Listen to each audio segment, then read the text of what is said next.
First responders cannot get to you, so those folks are just going to have to hunker down. This storm is a total devastation to our area.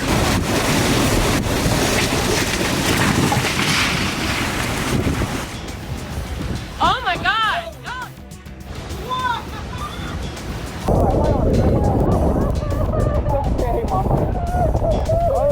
It was hectic. They had people crying. You had people fainting out there. Some people just haven't seen nothing like that before.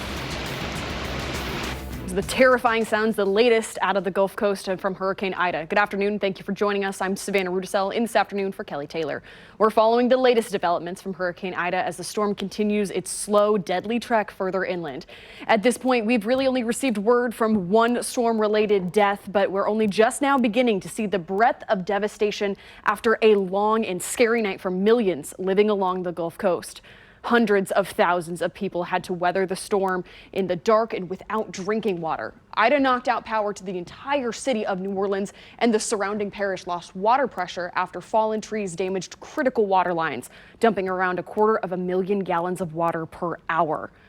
This is a dramatic time-lapse video here in the marshy community of Delacroix showing just how fast that storm surge was able to overtake the fire hall. If you look at the timestamps on the video, it indicates that it took just over an hour for the entire area to be completely inundated, going from wet to swamped. Even further south, a home security camera captured these moments as water poured into a beach house in Grand Isle. The small Gulf Coast island stretches less than a mile wide. About 75 residents refused mandatory evacuation orders. By nightfall yesterday, there had been multiple calls for rescue, but there's been no way to reach them. The Coast Guard told CBS this morning they were poised to begin rescue operations as soon as possible. We're going to launch the first of a wave of aircraft to go into the operating area from the east. And that wave will include airplanes and helicopters, all fitted for search and rescue. The decision to enter the search area does not mean flying conditions are ideal. The Gulf remains extremely active and dangerous. We are accepting risk when we take off pre-dawn in the storm with high winds, but that's acceptable risk for our air crews because we know that there are people that are in need on the Gulf Coast right now. The storm knocked multiple ferries loose on the Mississippi River as the storm actually caused the river to flow in the opposite direction. Tugboats will have to retrieve them once it's safe to do so. At last word, Ida had been downgraded to a tropical storm, but only after pounding Louisiana and Mississippi for a grueling 16 hours. Michael George is on the ground with the latest. Ida's powerful gusts ripped off roofs across Louisiana.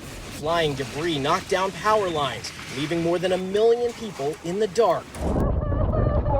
In New Orleans, rising floodwaters trapped these drivers in their cars. Is there any way that you can come halfway, we'll walk over the bridge or close to you? Officials say it may be 72 hours before rescue crews can get to those trapped.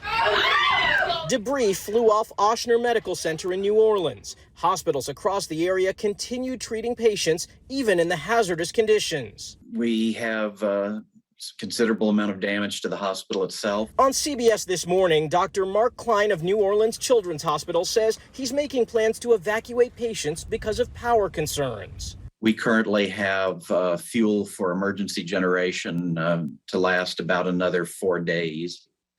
And we don't know what our ability will be to get additional fuel in. We're only now seeing up close the devastation left in Ida's path.